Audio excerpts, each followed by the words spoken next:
بسم اللہ الرحمن الرحیم الحمد للہ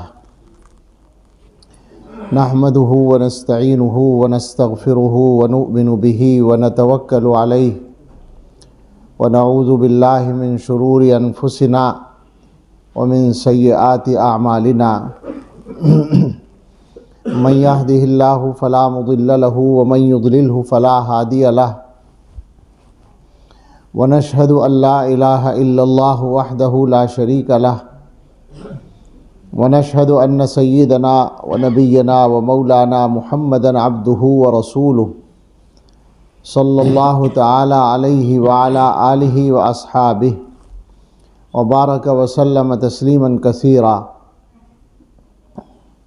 أما بعد فأعوذ بالله من الشيطان الرجيم.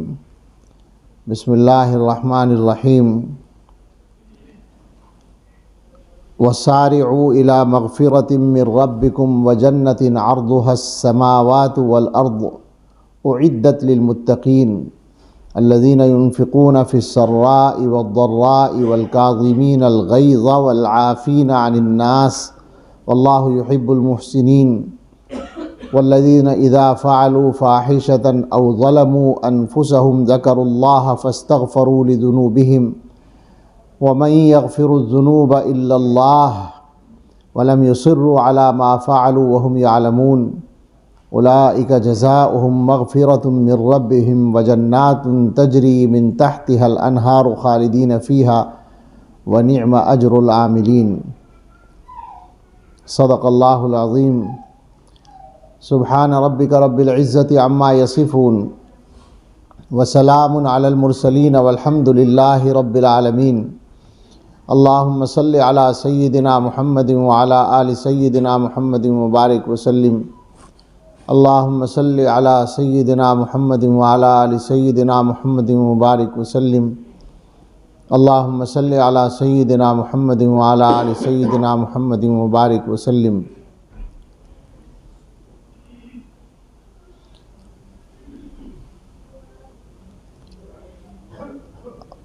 اللہ تعالیٰ کی توفیق سے ہم سب جو لوگ یہاں جمع ہیں، ہمارے ذہنوں میں ایک فکر پائی جاتی ہے کہ اللہ تعالیٰ ہم سے راضی ہو جائیں اور ہم جنت کے لائق بن جائیں. جس درجے میں بھی یہ فکر ہے، بہرحال ہے. یہ نہیں ہے، یہ دعویٰ نہیں ہے کہ اس فکر کا جو تقاضا ہے وہ ہم پورا کر رہے ہیں، لیکن فکر ہونے میں کوئی شک نہیں ہے، اور یہ اللہ کی توفیق ہے. ظاہر ہے کہ دنیا میں اللہ تعالیٰ کے بہت سارے بندے ایسے ہیں جن کی فکر میں یہ چیز شامل ہی نہیں ہے. ان کے یہاں یہ خانہ ہی نہیں ہے آخرت کا، جنت کا، آخرت کی کامیابی کا، جنت میں جانے کی فکر کا. یہ خانہ ہی ان کے یہاں ختم ہے. جو لوگ ایمان والے نہیں ہیں ان کے بارے میں تو قرآن کریم میں ایک عجیب بات ہے. بہت سادہ سی بات ہے، لیکن غور کرو گے تو بڑی گہری بات ہے. یعلمون ظاہرا من الحیات الدنیا وہم عن الآخرۃ ہم غافلون. کیسی لگی آیت؟ وہی بات ہے جو تم کہہ رہے تھے کہ وہ دنیا کی زندگی کے ظاہر کو، دنیا کی زندگی کا کچھ ظاہری حصہ جانتے ہیں اور آخرت سے غافل ہیں. یعنی گویا دنیا کی زندگی کو ٹھیک کرنے کے لیے وہ کچھ چیزیں جانتے ہیں، اور وہ بھی حقیقی زندگی نہیں ہے. آپ ذرا اس جملے پر غور کریں گے تو بات سمجھ میں آ جائے گی کہ جو لوگ دنیا کی زندگی کو اچھا بنانے کے لیے محنت کرتے ہیں، دنیا میں آج کل سب سے زیادہ محنت اسی پر ہو رہی ہے. جو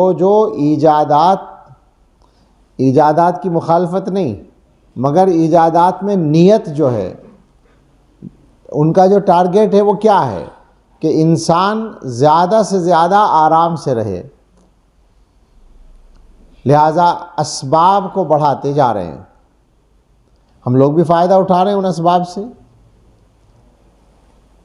یہاں تک محنتیں ہو رہی ہیں کہ انسان کی عمر بڑھ جائے، انسان بوڑھا نہ ہو، وقت گزرنے کے باوجود اس کا جسم ویسا ہی رہے، یعنی بیماریاں جسم پر اثر نہ کریں. کھلی محنت ہے، اس پر تو باقاعدہ ریسرچیں اور کوششیں ہو رہی ہیں.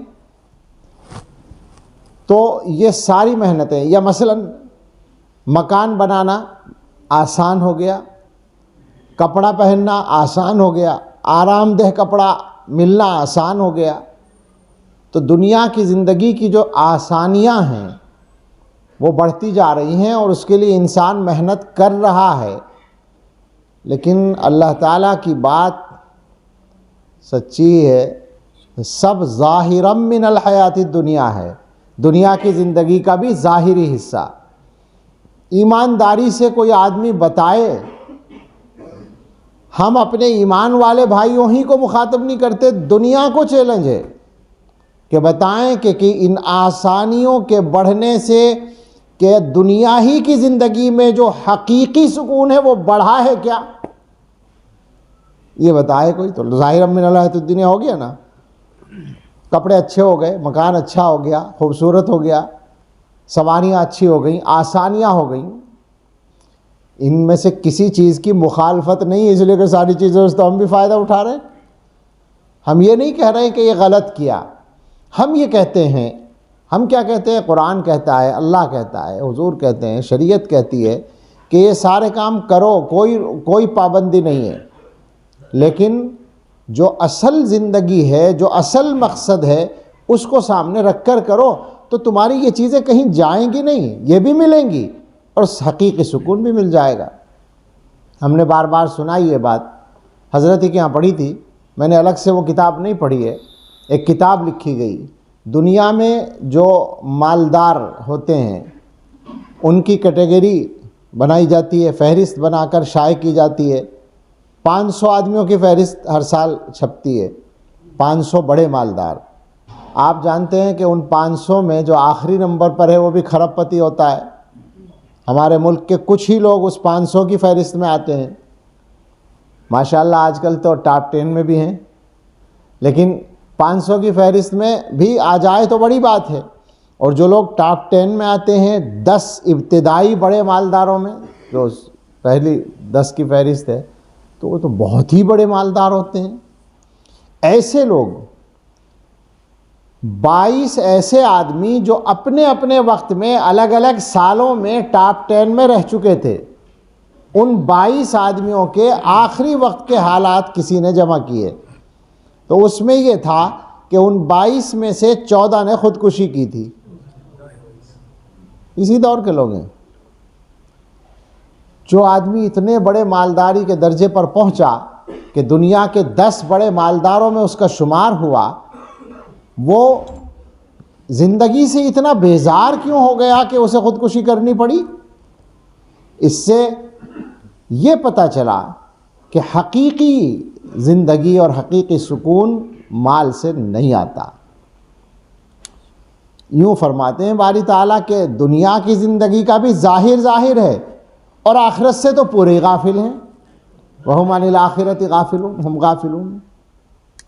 تو یہ اللہ تعالیٰ کا ایمان والوں پر انعام ہے کہ انہیں جنت میں جانے کی فکر تو ہے کم سے کم.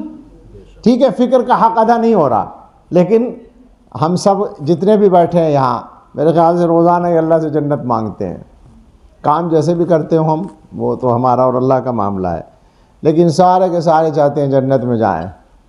اور ایک حدیث پہ تو پکا عمل ہے ہمارا. حضور نے یہ فرمایا کہ جب جنت مانگو تو فردوس مانگو. تو سب جنت الفردوس مانگتے ہیں، اور جنت الفردوس میں بھی اعلیٰ مقام. کسی کے انتقال کی خبر ہوتی ہے تو یہ تو دعا کرتے ہیں اللہ تعالیٰ جنت الفردوس میں اعلیٰ مقام عطا فرمائے. اور ظاہر ہے کہ ہم مسلمان ہیں تو ہمیں یہ فکر بالکل نہیں ہے کہ جنت الفردوس میں اتنے سارے اعلیٰ مقام کہاں سے آئیں گے. وہ تو اللہ کی جنت ہے. اللہ کی جنت کی جو وسعت ہے اس کا اندازہ تو کوئی لگا ہی نہیں سکتا. اللہ کی جنت کے مقابلے میں یہ دنیا چھوٹی ہے اس دنیا کی وسعت کا اندازہ لگانا عام آدمی کے بس کی بات نہیں ہے۔ آج کل آپ سائنسدانوں سے پوچھیں، جو اس کائنات کے سلسلے میں، یونیورس کے سلسلے میں جو جائزے آتے ہیں، دنیا میں کائنات میں جتنے سیارے ہیں، جتنے ستارے ہیں، اور مسلسل ان میں اضافہ ہو رہا ہے، تو سچی بات ہے میرا دماغ تو چکرا جاتا ہے جب میں اس حساب کو دیکھتا ہوں کہ دنیا میں مثلاً ایک سورج کا نظام ہے جو ہمارا نظام شمسی ہے، اس میں 10-20 سیارے جو بھی ہیں، یہ سورج کا نظام ہی اتنا بڑا ہے کہ لاکھوں سال کے فاصلے پر تو سورج ہی ہے، اور یہ پورا ایک ساتھ چل بھی رہا ہے کہیں کسی طرف کو۔ اس کا مطلب ہے کہ اتنی فضا اس کو مل رہی ہے کہ یہ لاکھوں سال سے چل بھی رہا ہے، اور یہ کہکشاں کا ایک چھوٹا سا حصہ ہے۔ ایسے ہزاروں لاکھوں نظام ایک کہکشاں میں پائے جاتے ہیں، کیا کہتے ہیں اس کو، گلیکسی۔ پھر گلیکسی جو ہے وہ اتنی زیادہ ہیں کہ وہ کروڑوں پائی جاتی ہیں کائنات میں، اور پھر ان سے مل کے کلسٹر بنتے ہیں، اور پھر سپر کلسٹر بنتے ہیں۔ ان سے حساب لگاؤ تو دماغ چکرا جائے گا جناب کہ کہاں ہیں یہ چیزیں، کتنی بڑی ہے یہ کائنات، سوچ اس کا ساتھ نہیں دے سکتی۔ اور سائنسداں یہ بھی بتاتے ہیں کہ اللہ کی اس کائنات میں تخلیق کا عمل جاری ہے، مسلسل جیسے سیارے بنتے چلے جا رہے ہیں، وہ کس فضا میں جا رہے ہیں آپ سوچیں۔ ایک حدیث ہے کہ میں اس کی پوری تفصیل بھول رہا ہوں، اسی سلسلے کی ہے کہ یہ جو چیزیں ہیں زمین و آسمان وغیرہ، سورج چاند وغیرہ، ان کو جو ہیں وہ نگل لیں گے وہ جانور۔ تو پوچھا گیا وہ جانور کہاں ہیں، وہ کہ اللہ کی چراگاہوں میں چل رہے ہیں۔ آج کل سائنسداں بتاتے ہیں کہ کائنات میں بلیک ہول پائے جاتے ہیں، اتنے بڑے بڑے کہ سورج اور سورج جیسے سیارے آسانی کے ساتھ ان میں سما جائیں، وہ ایسے خلا ہیں، ان میں گم ہو جائیں گے سورج اور چاند کی تو خیر کوئی حیثیت ہی نہیں ہے۔ تو یہ دنیا یہ اتنی وسیع ہے، تو اللہ کی جنت وہ تو بہت وسیع ہوگی۔ بعض محدثین جب تشریح کرتے ہیں تو یہ کہتے ہیں ایک ایک آدمی کی جنت دنیا کے برابر ہوگی۔ تو اللہ تعالیٰ کے پاس سب کچھ ہے۔ بہرحال یہ تمہیدی بات ذرا لمبی ہو گئی۔ میں یہ کہہ رہا تھا کہ ہم سب جنت چاہتے ہیں، کوئی نہ چاہتا ہو تو بتائیے بھائی، وہ اس کا مسئلہ الگ ہے، پھر اس کا ہمارے بیان سے تعلق نہیں ہے۔ لیکن جو لوگ جنت میں جانا چاہتے ہیں ان سب کو تو ہمیں بات کرنی پڑے گی، مطلب یہ سوچنا پڑے گا نا کہ جنت میں جائیں کیسے۔ تو جنت میں جانے کے لیے اللہ تعالیٰ نے دعوت دی ہے، باقاعدہ دعوت دے رکھی ہے۔ قرآن میں کہا واللہ یدعو الی دار السلام، نہیں ہے، دعوت ہی کا لفظ ہے۔ حضرت اس مضمون کو بیان کرتے ہیں، رابعہ بصریہ رحمۃ اللہ علیہا ایک ولی عورت گزری ہیں، ان کے بارے میں یہ ہے کہ ایک دفعہ ان کو دیکھا گیا کہ ایک ہاتھ میں پانی اور ایک ہاتھ میں آگ لیے جا رہی ہیں۔ بھئی کہاں جا رہی ہوں؟ کہ پانی سے دوزخ کو بجھاؤں گی اور آگ سے جنت کو جلاؤں گی۔ کیوں بھائی، جنت دوزخ نے کیا غلطی کر دی؟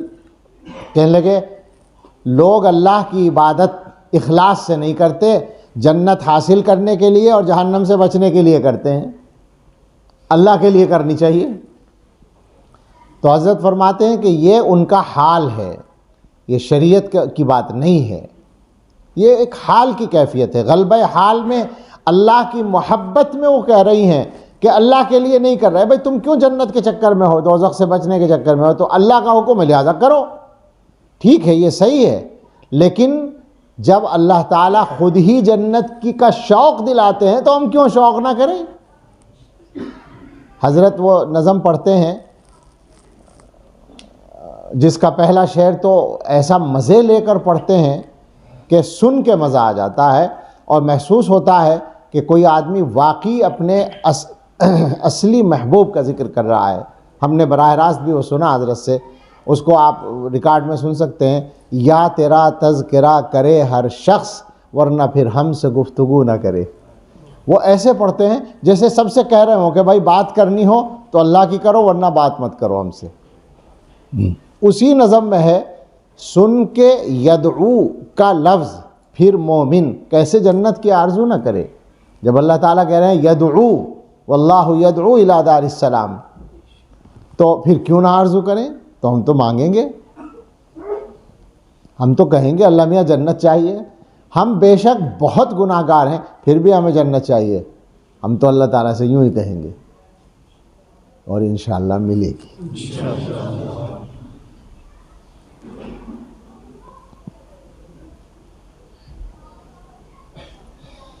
اللہ تعالیٰ فرماتے ہیں وَسَارِعُوا إِلَىٰ مَغْفِرَةٍ مِّن رَبِّكُمْ، سبقت کرو، بڑھو، تیزی سے چلو اس مغفرت کی طرف جو تمہارے رب کی طرف سے ہے. وَجَنَّةٍ، اور اس جنت کی طرف بھی بڑھو اور چلو تیزی سے جس کی کشادگی، عرض کا لفظی ترجمہ ہم لوگ چوڑائی کرتے ہیں، چوڑائی نہیں کیپیسٹی ہے، گنجائش، ٹھیک ہے، جس کی کشادگی آسمان و زمین کے برابر ہے. اعدت للمتقین، وہ متقیوں کے لیے بنائی گئی ہے. پھر ہمارا کیا ہوگا؟ اگر جنت متقیوں کے لیے بنائی گئی ہے تو ہم گناہ گاروں کا کیا ہوگا؟ اللہ تعالیٰ نے پوری بات کہہ دی ہے. میں پوری آیت کا ترجمہ مسلسل کرنا چاہتا ہوں. فرمایا متقی کون ہیں؟ الذین ينفقون فی السراء والضراء، جو خوشحالی اور تنگی میں خرچ کرتے ہیں. پیسے ہوں تب بھی خرچ کرتے ہیں، خوب گنجائش ہو، کمی ہو تب بھی خرچ کرتے ہیں. ایک کام تو یہ ہے ان کا، یہ علامتیں ہیں، سارے کام نہیں. متقیوں کی ساری صفات نہیں بیان ہو رہی بلکہ مزاج بتایا جا رہا ہے، مزاج ہے یہ. اس کے بعد یہ اسی پر تھوڑی سی بات ترجمہ ہی کرنا ہے لیکن بہرحال بات سمجھا کے کی جائے. سراء اور ضراء میں خرچ کرتے ہیں. غریب آدمی ہے، اس کی آمدنی بیچارے کی روزانہ کی 200 روپے 100 روپے ہے، وہ انتہائی غریب ہے، ضرورتیں اس کی پوری نہیں ہو سکتی 100 روپے روز میں. پکی بات ہے، آج کل 100 روپے میں کس کا کام چل سکتا ہے؟ لیکن اس کے باوجود اگر وہ یہ سوچے کہ میں تو غریب ہوں، میں خرچ نہیں کر سکتا، تو وہ یہ بھی سوچ سکتا ہے کہ مجھے اللہ نے 100 روپے تو دیے ہیں، ایک آدمی ایسا ہے جس کے پاس 100 بھی نہیں ہے، میں اس کو 2 روپے تو دے سکتا ہوں. 100 میں اور 98 میں تو کوئی خاص فرق نہیں ہے. وہ 2 روپے خرچ کرے اور پھر دیکھے 100 کے 1000 کیسے بنتے ہیں. برکت آ جائے گی. صدقہ یہ مسلمانوں کا مزاج ہے اصل میں، جو مسلمانوں میں ہونا چاہیے کہ ہر حال میں خرچ کرنا ہے. خرچ کرنا کہاں ہے؟ جہاں بتا رکھا ہے. وہ ساری تفصیلات یہاں نہیں ہیں. غریبوں پر خرچ کرو، مسافروں پر خرچ کرو، مہمانوں پر خرچ کرو، سب سے پہلے گھر والوں پر، وہ تو ہے ہی ہے، اس کے بعد ہیں سب، اور جو بھی ضرورت مند ہیں ان پر خرچ کرو. لیکن کرو، ایسا نہیں ہے کہ مالدار ہو تو خرچ کرو اور غریب ہو تو نہ کرو، ایسا نہیں ہے. اپنی چیز میں شریک کر لو. والکاظمین الغیظ، یہ دوسری علامت ہے. اور میں بار بار کہہ رہا ہوں یہ علامتی صفات ہیں جن سے مزاج کا پتہ چلتا ہے. متقیوں کی ایک صفت یہ بیان کر رہے ہیں جو غصے کو پیتے ہیں. اور غصہ بھی وہ مولانا حضرات سمجھیں ذرا، غیظ کسے کہتے ہیں؟ غاظ یغیظ غیظاً، یہ وہ غصہ ہے جو جس میں اندر گھٹن ہوتی ہے اور پھر وہ بھڑکنے کی شکل میں ظاہر ہوتا ہے. قزم اسی کا کیا جاتا ہے، یعنی پینا اسی کو پڑتا ہے. تو غصے کو پیتے ہیں، اس کا مطلب یہ ہے غصہ آتا بھی ہے. پتہ یہ چلا کہ غصہ آنا کوئی بری بات نہیں، مگر غصے کا اظہار کرنا بری بات ہے. پینا پڑے گا. متقیوں والی فہرست میں آنا ہے تو پینا ہے. اور پینا کب پڑتا ہے؟ جب غصے کی کوئی بات ہو، جبھی تو غصہ آئے گا. ایک آدمی کے سامنے غصے کی کوئی بات نہیں ہوئی، تکلیف کی کوئی بات نہیں ہوئی، اور وہ کہے میں غصہ نہیں کرتا. بھائی تو کائیں کو کرے گا غصہ؟ جب تیری مرضی کے خلاف بات ہو اور پھر تجھے غصہ آئے اور اس کو تو پیے، تو پتہ چلے گا کہ تیرے اندر یہ صلاحیت پائی جاتی ہے، تو یہ کوشش کر رہا ہے. یعنی خواہ ایک آدمی کو گناہ کا موقع نہیں ہے اور وہ کہے صاحب میں گناہ نہیں کرتا. مجھے موقع نہیں ملا تو کہاں سے کرتے؟ موقع ہو اور پھر گناہ نہ کرو تو پتہ چلے گا نا.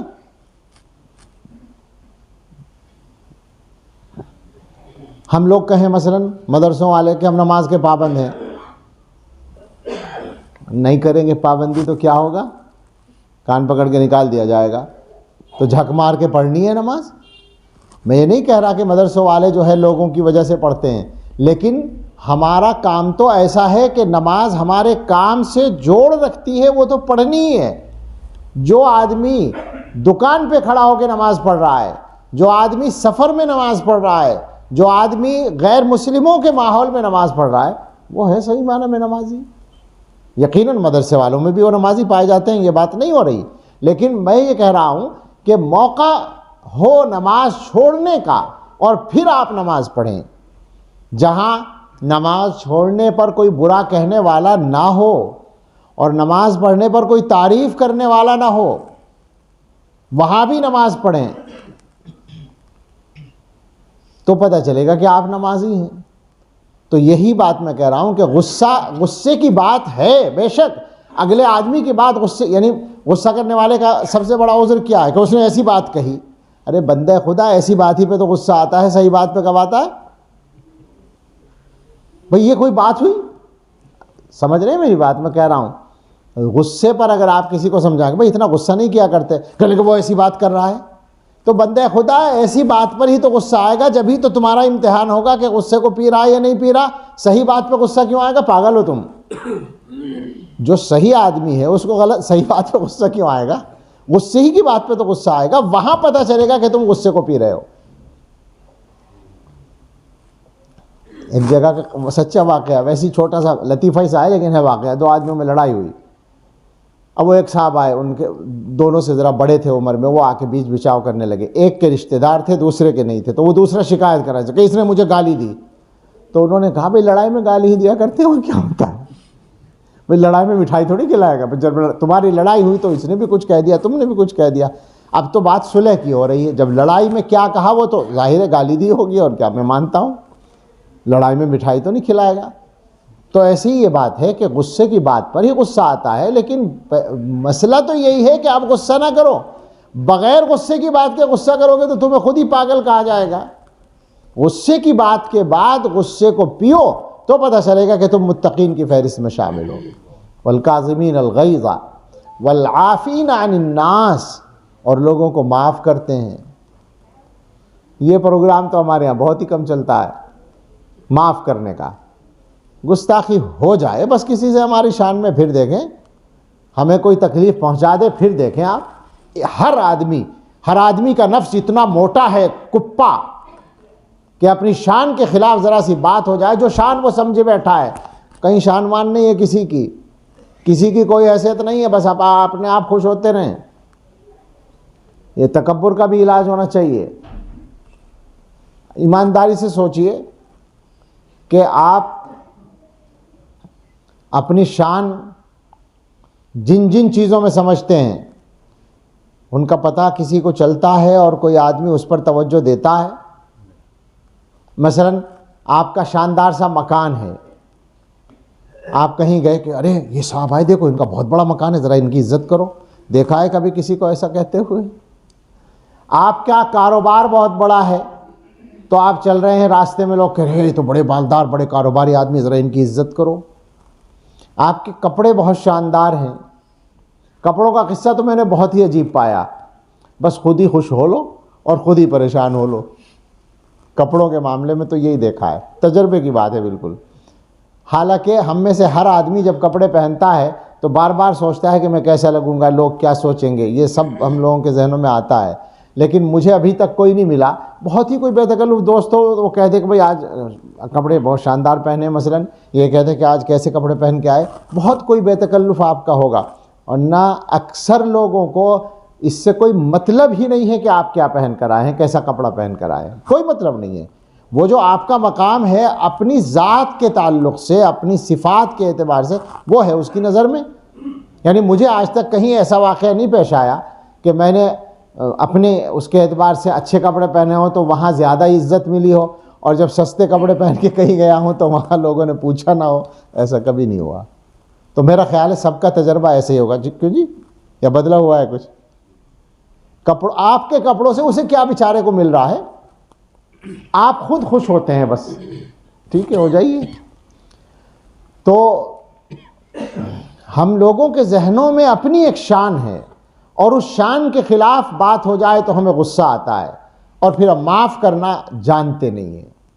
اللہ تعالیٰ فرماتے ہیں کہ متقی وہ ہیں جو لوگوں کو معاف کریں. تکلیف پہنچنے پر ہی تو معاف کیا جاتا ہے. معافی کی ضرورت کب پڑے گی؟ جب تکلیف پہنچی ہو تبھی پڑے گی. اس نے مجھے یہ تکلیف پہنچا، یہ کہہ دیا، ارے بابا اسی لیے تو معافی مانگی جا رہی ہے. اچھا معافی مانگنے کے بعد بھی تم معاف نہیں کرتے، اس کا مطلب ہے کہ اب تم نے گناہ اپنے سر لے لیا.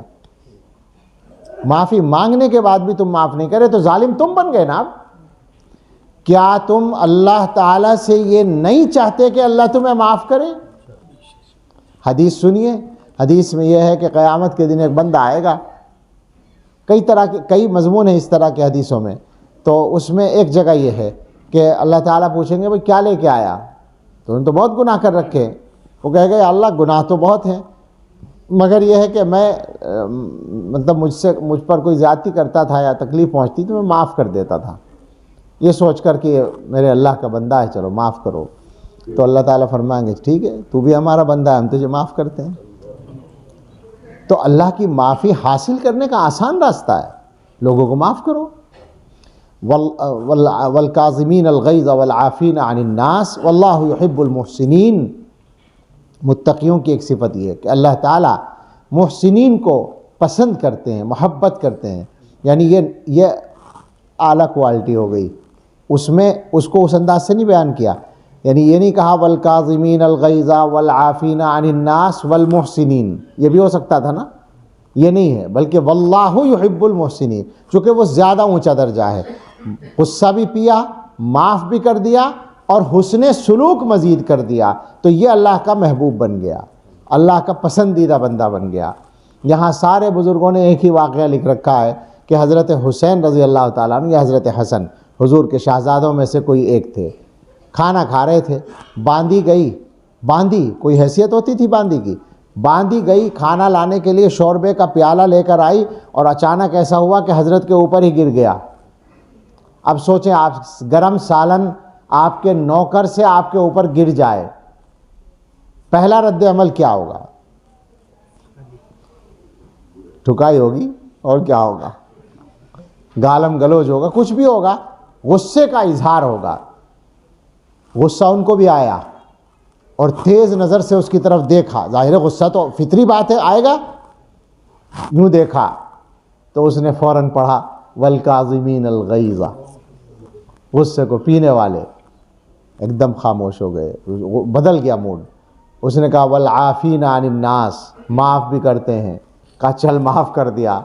اس نے کہا واللہ یحب المحسنین، کہا چل آزاد بھی کر دیا. غلطی کی اور آزادی ملی. یہ ہے وہ اعلیٰ درجہ، واللہ یحب المحسنین. یہ متقی ہیں. ابھی ہمارا ذکر نہیں آیا اس میں. میں کہہ رہا تھا نا کہ اللہ تعالیٰ دعوت دے رہے ہیں، جنت بنائی گئی متقیوں کے لیے. اب متقی تو ہم ہیں نہیں بھئی، ہمیں پھر کیسے ملے گی؟ تو اللہ نے کہا کہ متقی یہ ہیں یہ ہیں یہ ہیں یہ ہیں. چلو تم بھی سن لو اپنا تذکرہ، یہ میں اپنے لیے کہہ رہا ہوں.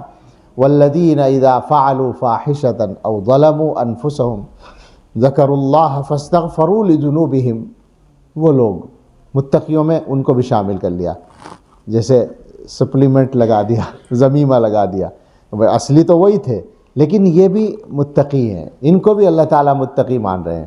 وہ لوگ جب وہ کوئی بے حیائی کا کام کر لیں، یعنی بڑا گناہ کر لیں، یا اپنے اوپر کوئی بھی زیادتی کر لیں، کیسا بھی گناہ ہو جائے، تو گناہ تو ہو گیا، اب ذکر اللہ، وہ اللہ کو یاد کر لیتے ہیں فوراً.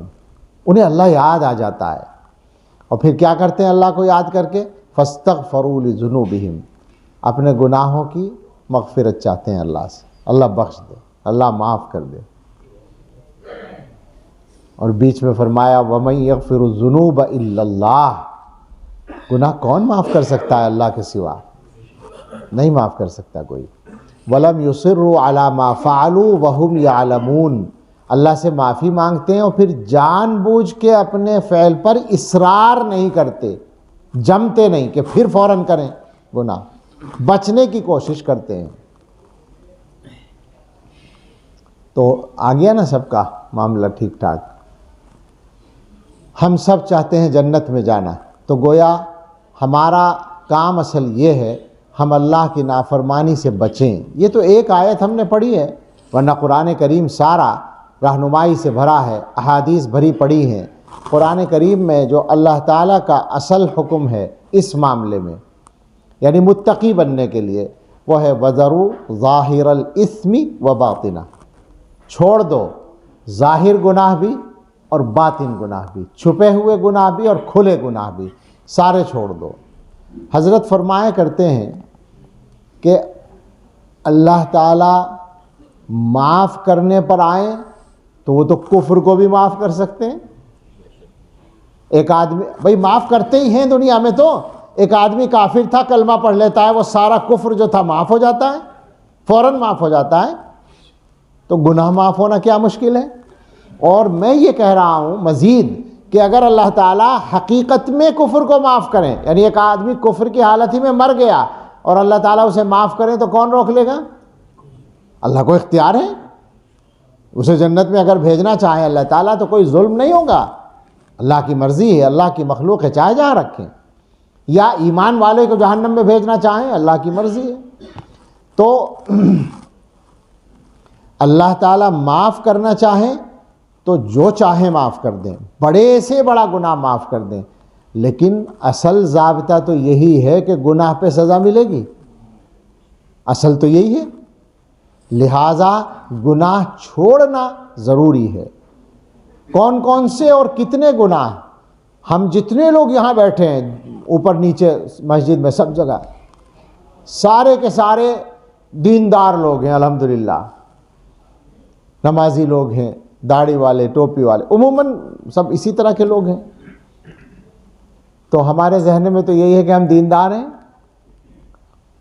ہمارے حضرت ایک عجیب بات، بہت فائدے کی بات فرماتے ہیں کہ دینی ماحول کے جو لوگ ہوتے ہیں، مسجد والے، مدرسے والے، خانقاہ والے، تبلیغ والے، دینی ماحول کے لوگ اکثر گناہوں سے بچے رہتے ہیں. اکثر گناہوں سے. بھئی اب میں سے کون سڑک پہ کھڑا ہو کے گالیاں دے گا، گانے سنے گا، فلمیں دیکھنے جائے گا، باجا بجائے گا، سود کھائے گا، رشوتیں لے گا. ایسے اکثر گناہوں سے بچے ہوئے، لیکن دو چار میں پھنسے ہوئے ہوتے ہیں. اور اللہ تعالیٰ تک پہنچنے میں وہی دو چار رکاوٹ بنے رہتے ہیں. اور اس کی مثال دیتے ہیں حضرت کہ جیسے کسی رسی میں آپ گرہ لگائیں، 100 گرہ لگا دیں آپ نے، رسی بندھی ہوئی ہے، آپ نے کھولنا شروع کیا، 1 2 3 4 5 6 50 60 70 80 90 گرہیں کھل گئیں.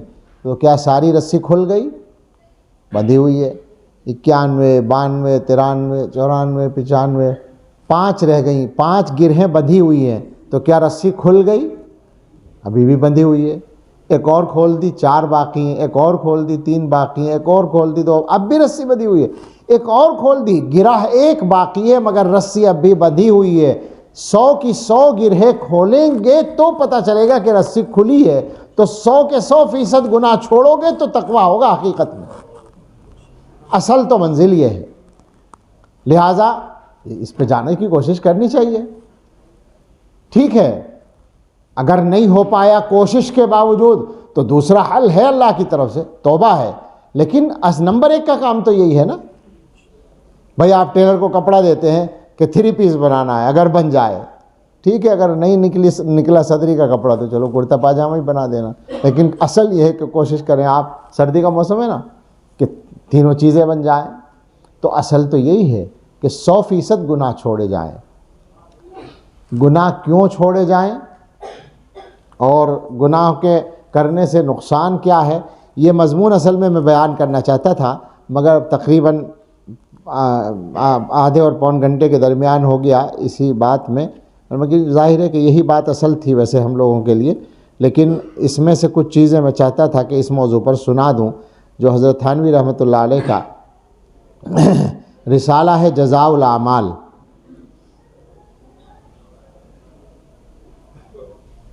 جزاء الاعمال میں حضرت تھانوی رحمۃ اللہ علیہ نے بہت ساری عجیب عجیب باتیں بیان فرمائی. میرا جی چاہتا ہے کہ جو علماء ہیں ان کے ساتھ بیٹھ کر اس رسالے کو باقاعدہ پڑھا جایا کرے، یعنی سبقاً پڑھیں اس کو۔ اس میں خلاصہ دو طرح کے مضمون ہیں۔ گناہ کرنے سے آخرت کا نقصان جو اصل نقصان ہے، اور نیکی کرنے سے آخرت کا فائدہ جو اصل فائدہ ہے۔ لیکن اللہ تعالیٰ بہت مہربان ہیں اپنے بندوں پر، تو دنیا میں بھی کچھ نقصان اور کچھ فائدے دکھا دیتے ہیں تاکہ بچنا آسان ہو، کرنا آسان ہو۔ گناہوں کے دنیا میں کچھ نقصان اور نیکیوں کے دنیا میں کچھ فائدے، تاکہ یہ کمزور انسان کچھ تو کرے۔ دنیا ہی کا نقد فائدہ نقد نقصان ہو رہا ہے تو اس کو ذرا سا آسانی رہے۔ تو حضرت تھانوی رحمۃ اللہ علیہ نے ان چیزوں کو بیان کیا ہے۔ میں جلدی عنوانات پڑھتا ہوں تاکہ آدھے گھنٹے ہی میں یہ بات بھی مکمل ہو جائے۔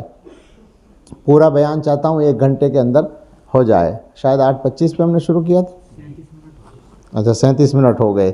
لو جی صاحب 2 منٹ اور کم ہو گئے۔ جزاک اللہ۔ حضرت نے ایک بات تو یہ فرمائی کہ دیکھیں، عمل سبب ہوتا ہے، اچھے بدلے کا بھی برے بدلے کا بھی، سزا کا بھی اور جزا کا بھی۔ اور جب سبب اور مسبب کا تعلق ہے تو نتیجہ تو نکلے گا۔ بادل آتے ہیں تو بارش ہوتی ہے، بارش ہوتی ہے تو کھیتی سرسبز ہوتی ہے، سبب بنایا نا اللہ نے۔ تو اسی طرح سے گناہ سبب ہیں سزا کا، سبب ہے باقاعدہ، اور نیکی سبب ہے ثواب کا۔ تو جب سبب پایا جائے گا تو اس کا نتیجہ بھی بہرحال پایا جائے گا۔ قرآن کریم میں اللہ تعالیٰ نے ایسی بہت ساری باتیں بتا دی ہیں۔ میں وہ آیتیں ساری پڑھوں گا تو بات لمبی ہو جائے گی۔ اگلا ٹکڑا یہ ہے کہ گناہ کرنے سے دنیا میں بہت سے نقصان ہیں۔ دنیا میں 2 طرح کے نقصان ہوتے ہیں۔ ایک نقصان پہلی قوموں پر عام طور سے آیا کہ اجتماعی طور پر جب گناہ زیادہ ہوئے تو عذاب آئے، اور سب پر آئے، عمومی عذاب آئے۔ یہ بہت سارا قرآن کریم کا مضمون آپ جانتے ہیں، قوم عاد، قوم سمود، قوم لوط، قوم شعیب علیہ السلام اور بہت ساری اقوام۔ اس کے علاوہ بنی اسرائیل میں بھی بہت سی مرتبہ عذاب کی صورتیں پیدا ہوئیں۔ اس کے علاوہ کچھ نقصان وہ ہیں جو آخری عذاب نہیں ہوتے بلکہ دنیا کی زندگی سے تعلق رکھتے ہیں۔ مثلا جب سب لوگ مل کر اللہ کے احکام کو نظر انداز کرتے ہیں، نافرمانیاں کرتے ہیں، تو سب کو اللہ تعالیٰ ذلت میں مبتلا کرتے ہیں۔ سوچیں ذرا، میں حدیث سناؤں گا بعد میں، پہلے یہ پوچھتا ہوں، یاد دلاتا ہوں کہ پوری دنیا کے مسلمانوں کا کیا حال ہے۔ آج ہی میں کوئی آبادی کا وہ پڑھ رہا تھا اعداد و شمار، تو 22% مسلمان ہیں دنیا میں، شمار جو ہوتا ہے اس کے اعتبار سے، یعنی 5ویں حصے سے زیادہ مسلمانوں کی تعداد ہے۔ اور بعض قومیں ایسی ہیں جن کی تعداد 2%، 3% ہے، لیکن دنیا میں ان کو طاقت حاصل ہے۔ مسلمان ساری دنیا میں 50 حکومتیں رکھنے کے بعد دنیا کے پلیٹ فارموں پر اپنی بات منوانا چاہیں تو ایسی پوزیشن میں نہیں ہیں۔ کیا چیز ہے آخر یہ کہ پوری قوم ایسی ذلت میں، ایسی کمزوری میں، ایسی پستی میں مبتلا ہے؟ عجیب بات ہے۔ واقعہ یہ ہے کہ قبرص فتح ہوا۔ امام احمد رحمۃ اللہ علیہ نے روایت کیا، حضرت ابو درداء رضی اللہ تعالیٰ عنہ حضور کے مشہور صحابی ہیں، کبار صحابہ میں سے ہیں، ان کو دیکھا جبیر ابن نفیر نے کہ رو رہے ہیں حضرت ابو درداء۔ انہوں نے کہا حضور فتح ملی ہے مسلمانوں کو، علاقہ ملا ہے، آپ رو رہے ہیں تو خوشی کا موقع ہے۔ تو انہوں نے فرمایا تم نہیں سمجھتے، دیکھو تو صحیح، جب کوئی قوم اللہ تعالیٰ کے حکم کو ضائع کر دیتی ہے تو اللہ کی نظر میں کتنی بے قدر ہو جاتی ہے۔ یہ لوگ کل تک حاکم تھے، آج اللہ نے ان کو ہمارے سامنے ذلیل کر دیا، یعنی ان کے ذلیل ہونے پر رو رہے ہیں، عبرت لے رہے ہیں کہ انہوں نے اللہ کے حکم کو ضائع کیا تو اللہ نے ان کو ہمارے سامنے ذلیل کر دیا۔ یہ مشہور مضمون ہے احادیث کا کہ گناہ کی وجہ سے بہت مرتبہ آدمی کے رزق میں کمی آتی ہے۔ ایک حدیث ہے حضرت عبداللہ ابن عمر رضی اللہ عنہما کی، حضور نے فرمایا 5 چیزیں ہیں، میں خدا کی پناہ چاہتا ہوں اس بات سے کہ تم ان کو پاؤ۔ 5 چیزیں ایسی ہیں کہ میں خدا کی پناہ چاہتا ہوں کہ تم ان کو پاؤ۔ جب کسی قوم میں بے حیائی کے کام علل اعلان ہونے لگیں کھلم کھلا، تو وہ طاعون میں اور ایسی بیماریوں میں مبتلا ہوں گے جو ان کے بڑوں کے وقت میں نہیں ہوئیں۔ سوچیں کیسی کیسی بیماریاں، بڑوں کا وقت تو پہلے تھا، ہمارے وقت میں نہیں ہوئیں، یعنی ہمارے لیے نہیں ہیں وہ، ایسی بیماریاں آ رہی ہیں۔ جب کوئی قوم ناپنے تولنے میں کمی کرے، بس جلدی سے کہتا ہوں کہ ہمارے مسلمان بھائی جو تجارت کرتے ہیں کیا سارے کے سارے ڈنڈی کے ٹھیک ہیں؟ اکثر کے ہاں حال خراب ہے، ایمانداری نہیں ہے جناب، اکثر کے ہاں، بلکہ حال دوسروں سے زیادہ خراب ہے۔ جب کوئی قوم ناپنے تولنے میں کمی کرتی ہے تو قحط، تنگی اور حاکموں کے ظلم میں مبتلا ہوتی ہے۔ خامخواہ شکایت کرتے ہیں کہ فلاں اور فلاں ظلم کر رہا ہے، سب تو اللہ کے حکم سے ہوتا ہے، ہمارے اعمال کے نتیجے میں ہوتا ہے۔ جو قوم زکوٰۃ دینا بند کرتی ہے، اللہ تعالیٰ بارش روک لیتے ہیں، اگر جانور نہ ہوں تو پانی کا ایک قطرہ نہ برسے، جانوروں کے طفیل بارش ملتی ہے۔ جو لوگ عہد توڑتے ہیں اللہ تعالیٰ ان کو دشمن ان کے اوپر مسلط کر دیتے ہیں۔ ایک روایت ہے حضرت عائشہ رضی اللہ عنہا سے، زلزلے کا سبب پوچھا، زلزلہ کیوں آتا ہے؟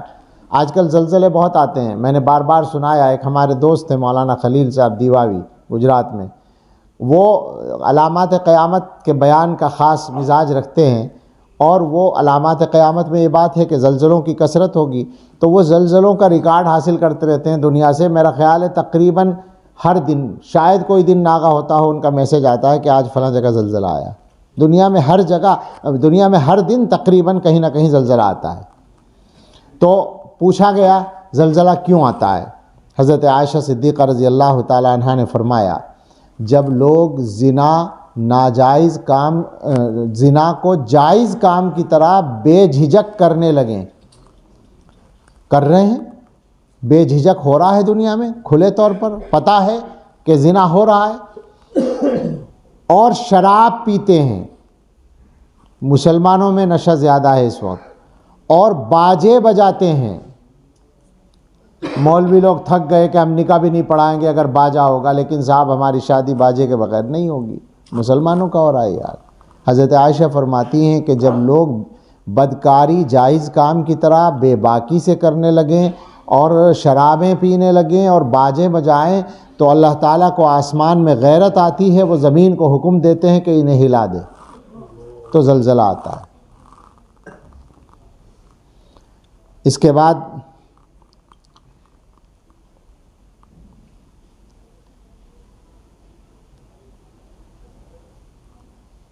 ایک حدیث سنیں، مالک ابن دینار کہتے ہیں، حدیث نہیں ہے، مالک ابن دینار کا ایک قول ہے کہ میں نے کتب حکمت میں پڑھا کہ اللہ تعالیٰ فرماتے ہیں میں اللہ ہوں، بادشاہوں کا مالک ہوں، ان کا دل میرے ہاتھ میں ہے۔ یہ مضامین تو حدیث میں الگ الگ آئے ہیں، لیکن یہاں حدیث نہیں ہے۔ میں انہی بادشاہوں، جو شخص میری اطاعت کرتا ہے میں بادشاہوں کا دل اس پر مہربان کر دیتا ہوں، اور جو میری نافرمانی کرتا ہے میں بادشاہوں کو اس کی سزا پر مقرر کرتا ہوں۔ تم بادشاہوں کو برا کہنے میں مشغول نہ ہو، میری طرف رجوع کرو، میں ان کو تم پر نرم کر دوں گا۔ کس کے ہاتھ میں ہے دل؟ ان القلوب بین اصبع الرحمن یقلبها کیف یشاء، سارے دل اللہ کے قبضے میں ہیں، اللہ تعالیٰ جس طرح چاہتے ہیں پلٹتے رہتے ہیں۔ گناہوں کے نقصانات کا ایک مستقل باب ہے، وہ سارے نقصانات بیان کرنا بلکہ ان کی فہرست سنانا بھی آسان نہیں ہے، لیکن میں چاہتا ہوں کہ ایک دوسرے پہلو سے، جیسے کہا تھا کہ گناہ سزا کا سبب ہے تو نیکی جزا کا سبب ہے، اس مضمون کو جلدی سے سن لیں۔ یہ بھی بالکل خلاصہ یعنی فہرست ہی ہے، پڑھیں گے بعد میں کسی وقت اطمینان سے. فرماتے ہیں اللہ تعالیٰ نے بتایا نیک کام کرنے سے روزی بڑھتی ہے. وَلَوْ أَنَّهُمْ أَقَامُوا التَّوْرَاةَ وَالْإِنْجِيلَ وَمَا أُنزِلَ إِلَيْهِمْ مِنْ رَبِّهِمْ لَأَكَلُوا مِنْ فَوْقِهِمْ وَمِنْ تَحْتِ أَرْجُلِهِمْ. یہاں سے استدلال کیا ہے. دوسرا، نیک کام کرنے سے یعنی اللہ کی اطاعت کرنے سے برکتیں، طرح طرح کی برکتیں. وَلَوْ أَنَّهُمْ آمَنُوا وَاتَّقَوْا لَفَتَحْنَا عَلَيْهِمْ بَرَكَاتٍ مِّنَ السَّمَاءِ. تقویٰ ہوتا تو برکتیں آتی. طاعت کرنے سے، نیکی کرنے سے ہر پریشانی دور ہوتی ہے. لوگ پریشانی دور کرنے کے لیے پوچھتے ہیں تعویذ دے دو، دعا کر دو، فلاں کر دو. نسخہ اصل یہ ہے وَمَن يَتَّقِ اللَّهَ يَجْعَل لَّهُ مَخْرَجًا. جو اللہ سے ڈرتا ہے اللہ تعالیٰ اس کے لیے تنگی سے نکلنے کا راستہ بنا دیتے ہیں. وَيَرْزُقْهُ مِنْ حَيْثُ لَا يَحْتَسِبُ. اور جہاں سے گمان بھی نہیں ہوتا روزی دیتے ہیں. ذاتی بات سناتا ہوں. میں نے کہا حضرت سے رزق کی وسعت کی دعا کر دیجئے. بالکل یہی الفاظ تھے. تنہائی میں، اعتکاف میں، مسجد میں نے عرض کیا کہ حضرت وسعت رزق کی دعا کر دیں. اس زمانے میں کچھ قرضہ ورزہ بھی رہا کرتا تھا. تو حضرت نے دعا نہیں کی. فوراً جواب دیا، فوراً دیا جواب کہ تقوی کی زندگی اختیار کیجئے، اس کا پہلا انعام رزق کی برکت ہے، اس کا ادنا انعام رزق کی برکت ہے. جب قرآن کہہ رہا ہے وَمَن يَتَّقِ اللَّهَ يَجْعَل لَّهُ مَخْرَجًا، یعنی یہ ایسا ہے جیسے کسی آدمی کا مسئلہ حل کرنے کی دو صورتیں ہیں. ایک تو یہ کہ جو اس کی ضرورت ہے اتنے پیسے آپ اس کو دے دیں، اور ایک یہ ہے کہ دکان دے دیں کہ کماتا رہو. تو یہی ہے. ایک تو یہ ہے کہ دعا کر دیں میں اللہ ان کی تنگی دور کر دے، ایک یہ ہے کہ تنگی دور کرنے کا نسخہ بتا دیں. مگر نسخہ یہ ہے وَمَن يَتَّقِ اللَّهَ يَجْعَل لَّهُ مَخْرَجًا وَيَرْزُقْهُ مِنْ حَيْثُ لَا يَحْتَسِبُ. نیکی کرنے سے آسانی آتی ہے. ہم میں سے ہر آدمی کو آسانی چاہیے. وَمَن يَتَّقِ اللَّهَ يَجْعَل لَّهُ مِنْ أَمْرِهِ يُسْرًا. یہ بھی قرآن ہے. جو اللہ سے ڈرتا ہے اللہ تعالیٰ اس کے کاموں میں آسانی کر دیتے ہیں. نیکی کرنے سے زندگی میں مزہ آ جاتا ہے. اس کے لیے تو لوگ بہت ہی پریشان ہیں، بیزار ہیں زندگی سے. اچھے اچھے گھروں میں رہنے والے زندگی سے بیزار ہیں. اللہ تعالیٰ فرماتے ہیں من عمل صالحا من ذکر او انثی وهو مؤمن فلنحیینہ حیاتا طیبہ. نیک عمل کرو گے تو ہم اچھی زندگی دیں گے، زندگی میں مزہ پیدا کر دیں گے. نیکی کرنے سے بارش ہوتی ہے، مال بڑھتا ہے، اولاد ہوتی ہے، باغوں میں پھل آتا ہے، نہروں میں پانی آتا ہے. فَقُلْتُ اسْتَغْفِرُوا رَبَّكُمْ إِنَّهُ كَانَ غَفَّارًا يُرْسِلِ السَّمَاءَ عَلَيْكُمْ مِدْرَارًا وَيُمْدِدْكُمْ بِأَمْوَالٍ وَبَنِينَ وَيَجْعَلْ لَكُمْ جَنَّاتٍ وَيَجْعَلْ لَكُمْ أَنْهَارًا. ساری چیزیں اس آیت میں بیان کر دی گئیں. میں ترجمہ نہیں کر رہا ہوں چونکہ مفہوم پہلے ہی بیان کر رہا ہوں.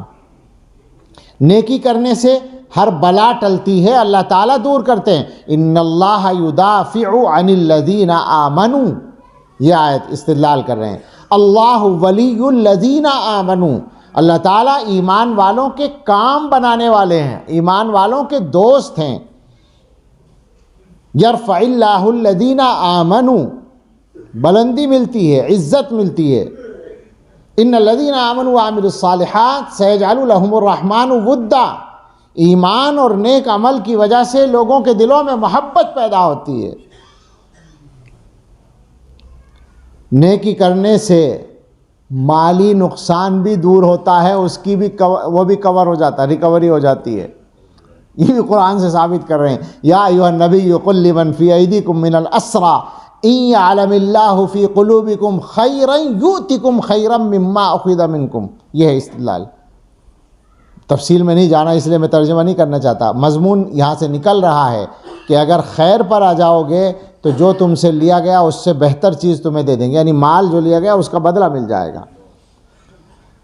نیکی میں مال خرچ کرنے سے مال بڑھتا ہے. وما اوتیتم من زکات وما آتیتم من زکات تریدون وجہ اللہ فاولئک هم المضعفون. زکات دینے سے مال بڑھتا ہے. نیکی کرنے سے دل کے اندر اطمینان آتا ہے.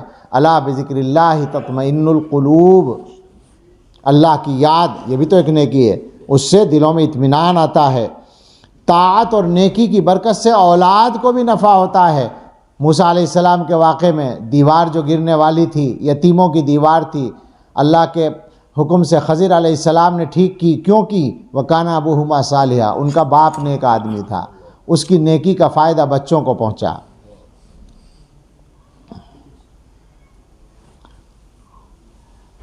نیکی کرنے سے زندگی میں بشارتیں ملتی ہیں۔ الا ان اولیاء اللہ لا خوف علیہم ولا هم يحزنون الذین آمنوا وكانوا يتقون لهم البشرى فی الحیات الدنیا وفی الآخرہ، دنیا میں بھی بشارت اور آخرت میں بھی۔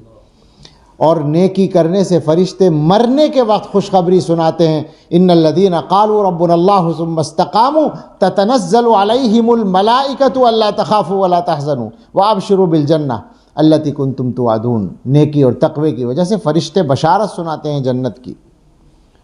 اور کیا کیا استدلال ہے، واقعی بڑوں کی بات۔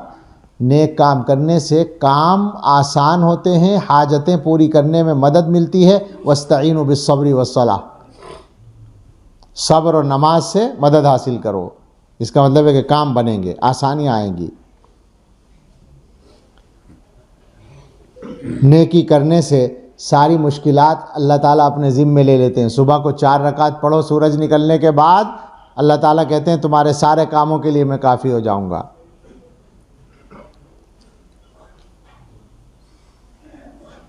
کیا کیا پڑھیں، یہ تو بہت لمبا بیان ہے۔ اسی طرح سے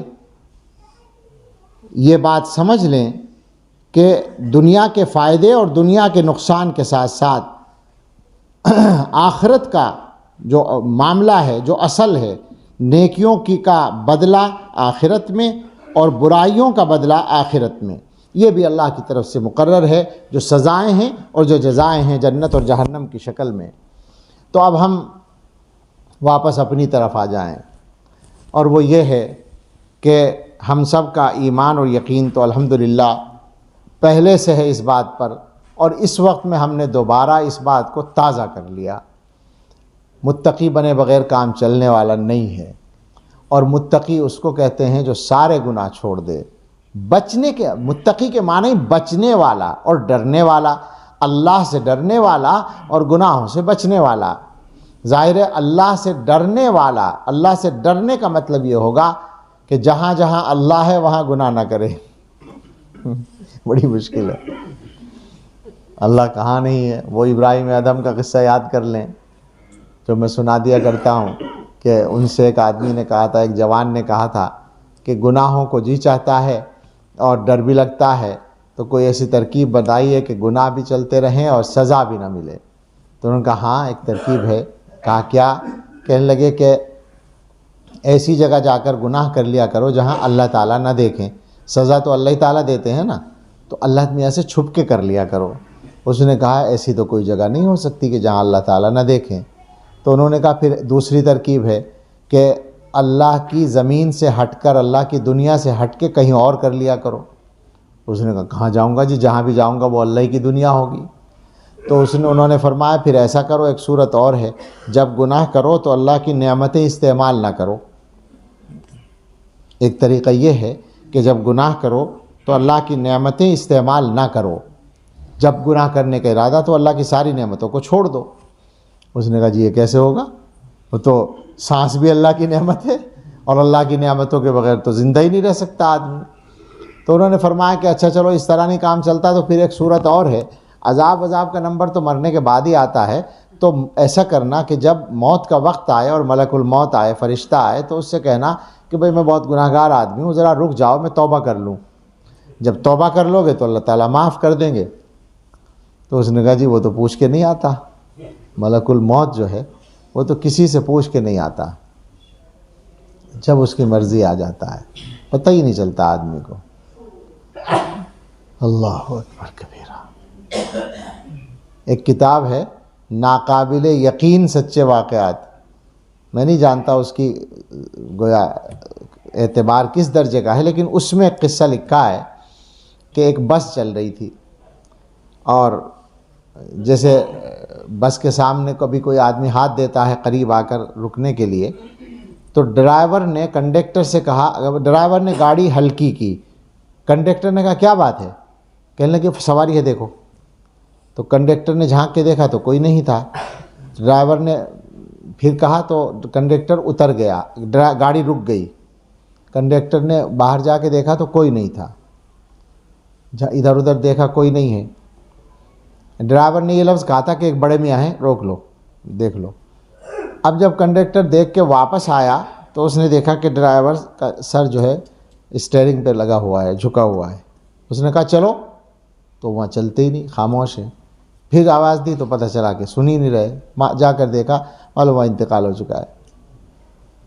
تو اس میں یہ لکھا ہے کہ اللہ تعالیٰ کو اس کی موت تو وہیں لانی تھی اور باقی لوگوں کو بچانا بھی تھا، تو گاڑی رک بھی گئی پہلے ہی اور اس کا انتقال ہو گیا۔ یہ واقعہ سچا ہو یا نہ ہو، لیکن موت حقیقت میں اتنی ہی اچانک ہے۔ پہلے سے بیمار ہو تب بھی تو اچانک ہی آتی ہے موت۔ کیا 5 منٹ پہلے کوئی کہہ سکتا ہے کہ اب یہ مرنے والا ہے آدمی؟ ٹھیک ہے، خطرے کا احساس ہوتا ہے، لیکن آدمی کو پتہ نہیں ہوتا کہ اب موت آ رہی ہے۔ کبھی کبھی اس خطرناک حالت میں کئی دن زندہ رہتا ہے، ہفتوں رہتا ہے، مہینوں رہتا ہے، سالوں رہتا ہے، تو پتہ ہی نہیں ہے، یقین نہیں ہے پہلے سے کچھ بھی۔ تو اس نے کہا جی موت وہ تو اچانک آتی ہے، پتہ ہی نہیں چلتا، اب کیسے ہوگا؟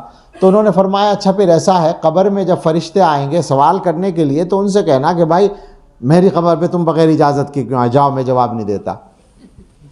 تو اس نے کہا جی وہ کس کے بس کے ہیں، وہ تو مجھ سے مانیں گے نہیں۔ کہا اچھا پھر آخری ایک موقع اور ہے، قیامت میں ہی تو اصل جنت و جہنم میں بھیجا جائے گا، قبر میں تو وہاں کا کچھ ہلکا سا اثر ہوتا ہے، باقی اصل جو جنت و جہنم میں جانے کا فیصلہ ہوگا وہ قیامت میں ہوگا۔ تو جب اللہ تعالیٰ کہیں گے کہ یہ بہت نالائق آدمی، اس کو جہنم میں لے جاؤ، اور فرشتے پکڑیں گے تمہیں، تو تم مت جانا ان کے ساتھ، کہہ دینا میں نہیں جاتا، میں تو جنت میں جاؤں گا۔ تو اس نے کہا جی فرشتوں سے کیسے بچوں گا میں، یہ تو ہو ہی نہیں سکتا۔ تو حضرت نے فرمایا بے اللہ کے بندے، جب تیرے ہاتھ میں کچھ نہیں ہے، جب تو کچھ نہیں کر سکتا، جب تو کسی کا مقابلہ نہیں کر سکتا، جب اللہ کی مرضی سے ہٹ نہیں سکتا، اللہ کی نعمتوں سے بچ نہیں سکتا، اللہ کی نگاہ سے بچ نہیں سکتا، تو گناہ ہی چھوڑ دے نا، توبہ کر لے۔ تو اصل تو یہی ہے، لیکن اس کے بعد پھر یہی مسئلہ آئے گا کہ ہم ارادہ تو کر لیں گے، ابھی کریں گے، کر رہے ہیں الحمدللہ، سبھی دل میں کر رہے ہیں، لیکن اگر ہو گیا پھر ہم کمزور ہیں ارادے کے، ہم سے گناہ ہو جائے تو کیا ہوگا؟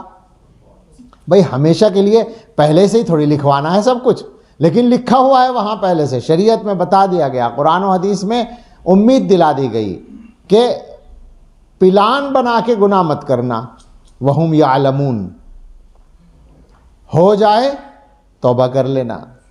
اور گناہ ایک بات اور سمجھ لیں، گناہ جتنا بھی لفظ آتا ہے تو سب کا ذہن ایک گناہ کی طرف جاتا ہے، شہوانی گناہ، جنسی گناہ، لیکن سارے گناہوں کا ذکر ہو رہا ہے، یہ چھوڑنا سارے گناہوں کو ہے۔ ورنہ ہم میں ایک اچھی خاصی تعداد ایسی ہے کہ جنسی گناہ نہیں ہوتا تو اپنے آپ کو سمجھتے ہیں کہ ہم بڑے افلاطون ہیں، اور باقی ساری گڑبڑ کرتے رہتے ہیں، مالی گڑبڑ کر رہے ہیں، لوگوں پہ ظلم کر رہے ہیں، ناانصافی کر رہے ہیں، غیبتیں کر رہے ہیں، سب کچھ کر رہے ہیں، تو وہ سمجھ رہے ہیں کہ ہم تو ٹھیک ہیں، اس لیے کہ ہم فلاں گناہ نہیں کر رہے ہیں۔ بے شک فلاں گناہ بھی بہت بڑا ہے، بدترین، اللہ ہم سب کی حفاظت فرمائے۔ جو بھی شہوانی گناہ ہیں سب بڑے ہیں، لیکن گناہ صرف یہی نہیں ہے، گناہ تو بہت ہیں۔ گناہ ہاتھوں سے بھی ہوتے ہیں، گناہ پیروں سے بھی ہوتے ہیں، گناہ آنکھوں اور کانوں سے بھی ہوتے ہیں، گناہ زبان سے بھی ہوتے ہیں، گناہ جو ہیں نماز چھوڑنا بھی گناہ ہے۔ سب سے بڑا گناہ شاید نماز چھوڑنا ہی ہو، کتنے مسلمان چھوڑے پھر رہے ہیں نماز کو، اور ہم لوگوں میں کچھ لوگ ہیں بہت سارے جن سے نماز ڈھنگ سے نہیں پڑھی جا رہی ہے، تو اس سے بھی توبہ کرو، توبہ تو کرنی ہے، گناہوں کو تو چھوڑنا ہے۔ بھائی آپ پابندی سے نماز پڑھتے ہیں اور وقت پر سوتے ہیں اور اٹھنے کا اہتمام کرتے ہیں، پھر اتفاق سے آپ کی آنکھ نہیں کھلی اور فجر قضا ہو گئی، امید ہے اللہ تعالیٰ معاف کر دیں گے، لیکن آپ ارادہ ہی نہیں کرتے فجر پڑھنے کا۔ بہت سارے لوگ آسانی سے میسج کر دیتے ہیں کہ حضرت فجر کی نماز قضا ہو رہی ہے۔ ارے بندہ خدا، کھانا تجھ سے چھوٹ نہیں رہا، فجر کی نماز قضا ہو رہی ہے، کیا مطلب ہے اس کا؟ کیوں ہو رہی ہے؟ نماز کی پابندی نہیں ہو رہی ہے، کھانے کی بہت پابندی ہو رہی ہے، کسی وقت کا کھانا ناغہ نہیں ہوتا، کیا سمجھ رکھا ہے نماز کو؟ تو کوئی بھی گناہ، سارے گناہ اسی طرح سے، گناہوں کو چھوڑنا ہے، لیکن اگر خدا نخواستہ ہو جائے تو ہم کمزور ہیں، ہمیں اللہ تعالیٰ جانتے ہیں، اور ہمارے دلوں کے حال کو بھی جانتے ہیں. یہ بھی جانتے ہیں کہ توبہ جو کر رہا ہے وہ دل سے کر رہا ہے. دل سے کرنے میں بھی کچھ دھوکہ ہو جاتا ہے کبھی کبھی. ہم سمجھتے ہیں ہم دل سے کر رہے ہیں، لیکن اس میں ایک اور گہرائی ہے. وہاں یہ ہوتا ہے کہ دیکھا جائے گا جب موقع ملے گا. نہیں ہوتا ایسا؟ سمجھ لیں اس کو. وہاں سے لاؤ توبہ نکال کر، اندر سے لاؤ کہ اللہ پیچھے چھڑا ہی دیجئے. اللہ سے مدد مانگنی ہے. بھائی اللہ تعالیٰ ان خواہشوں پر جن سے بھی گناہ ہوتے ہیں، چاہے وہ جنسی گناہ ہو یا نماز چھوڑنا ہو یا پیسے کا معاملہ ہو یا کوئی اور ہو، وہ ساری باتیں ان پہ قابو کی طاقت دے دیں اللہ تعالیٰ تو گناہ سے بچ جائیں گے. تو ہم اللہ سے مدد مانگیں کہ اللہ جو گناہ، اب یہاں بات ختم کرنی ہے تو ہر آدمی اپنے دل میں سوچے اس کا معاملہ ہے اور اس کے اللہ کا معاملہ ہے. کس سے کیا ہوتا ہے وہ جانتا ہے. اللہ جانتا ہے یا ہم خود جانتے ہیں؟ تو ہم سب دل میں اپنے اللہ سے عہد کریں کہ جو ہماری زندگی میں گناہ اب تک چل رہے ہیں، اللہ ہم ارادہ کر رہے ہیں، اللہ آپ کے گھر میں بیٹھ کے ارادہ کر رہے ہیں، مسجد میں بیٹھ کے ارادہ کر رہے ہیں کہ انشاءاللہ ان سب گناہوں کو چھوڑیں گے. توبہ کر رہے ہیں اللہ، اور آپ سے مدد مانگتے ہیں. اللہ ہم بہت کمزور ہیں، ہم تو ذرا سی خواہشات پر پھسل جاتے ہیں. اللہ بچا لیجئے، کسی طرح سے موقع ہی نہ دیجئے برائیوں کا اور گناہوں کا. اس کی اللہ سے دعا مانگیں اور توبہ کر لیں، اور توبہ کے کلمات پڑھ لیں اس وقت میں، اور اس کے بعد پھر دعا کرتے ہیں. جو حضرات بیعت کا ارادہ رکھتے ہوں وہ بیعت کی نیت کر لیں، لیکن جن کا بیعت کا تعلق کسی اور سے ہو وہ بیعت کی نیت نہ کریں، بلکہ اپنے جن شیخ سے وہ بیعت ہیں، بس شرط یہ ہے کہ وہ اہل حق میں سے ہوں، ان سے اپنا تعلق مضبوط کریں، ان کی صحبت سے فائدہ اٹھائیں، ان کے بتائے ہوئے معمولات کو پابندی سے کریں اور اپنی زندگی کو بنائیں. کسی سے بیعت ہو کر اس کو رسم نہ بنا دیں کہ بس ہم فلاں سے بیعت ہیں برکت ہو رہی ہے، بلکہ رابطہ رکھیں، تعلق رکھیں، اپنی اصلاح کے لیے فکر کرتے رہیں. تو جن حضرات کا بھی بیعت کا ارادہ ہو اور وہ کسی اور سے بیعت نہ ہو تو وہ بیعت کی نیت کر کے ان کلمات کو پڑھ لیں میرے ساتھ میں، اور باقی توبہ کی نیت سے سب لوگ پڑھ لیں. میں بھی پڑھتا ہوں، آپ بھی پڑھیں. اللہ ہم سب کو سچی توبہ نصیب فرمائے. بسم اللہ الرحمن الرحیم. لا الہ الا اللہ محمد الرسول اللہ صلی اللہ علیہ وسلم. آمنت باللہ وملائکتہ وکتبہ ورسلہ والیوم الآخر والقدر خیرہ وشرہ من اللہ تعالی والبعث بعد الموت. آمنت باللہ کما ہوا باسمائہ وصفاتہ وقبلت جمیع احکامہ اقرار باللسان وتصدیق بالقلب. اشہد ان لا الہ الا اللہ واشہد ان محمدا عبدہ ورسولہ. استغفر اللہ ربی من کل ذنب واتوب الیہ. جن حضرات نے بیعت کی نیت کی ہے وہ معمولات کو بھی سمجھ لیں. معمولات کا مطلب ہے کہ چند کام ہیں جن کو کرنا ہے، عملیات نہیں. بعض لوگ سمجھ لیتے ہیں جی وہ جو عمل آپ نے بتائے تو عمل کو عاملوں والا عمل سمجھ لیتے ہیں، وظیفہ کہتے ہیں. نہ وظیفہ نہ عملیات، کرنے کے کچھ کام جو روزانہ کرنے ہیں. استغفار پڑھنا ہے اللہ سے معافی مانگنے کے لیے، صبح شام 100 مرتبہ. بہت آسان کام ہے اگر ارادہ کر لیں، اور بہت مشکل ہے اگر ارادہ نہ کریں. آسان یہ ہے کہ 1000 مرتبہ بھی پڑھ سکتے ہیں اگر ارادہ کر لیں. میں ایسے لوگوں کو جانتا ہوں الحمدللہ میرے تعلق والوں میں بھی ہیں جو 1000 مرتبہ استغفار، 1000 مرتبہ درود شریف روزانہ پڑھتے ہیں. موجود ہیں ایسے لوگ، شاید یہاں بھی اس مجمع میں بھی ہوں گے. تو کم سے کم 100 کی پابندی تو کر ہی لیں. درود شریف بھی 100 مرتبہ، استغفار بھی 100 مرتبہ صبح شام، اور قرآن کریم کی تلاوت. قرآن کریم کی تلاوت خاص طور سے حضرات علماء اور حضرات حفاظ، حضرات قراء، گستاخی معاف، ضرور خاص درخواست ہے کہ پابندی کی جائے روزانہ تلاوت کی. اللہ مجھے بھی توفیق دے. صحیح بات یہ ہے کہ قرآن کی تلاوت کا اگر ذائقہ آ جائے، لگ جائے، تو اس سے مزیدار تو کوئی کام ہی نہیں ہے. اور افضل الذکر ہے وہ۔ بہرحال 3 کام تو یہ ہوئے، استغفار، درود شریف، قرآن شریف، یہ پڑھنا ہے۔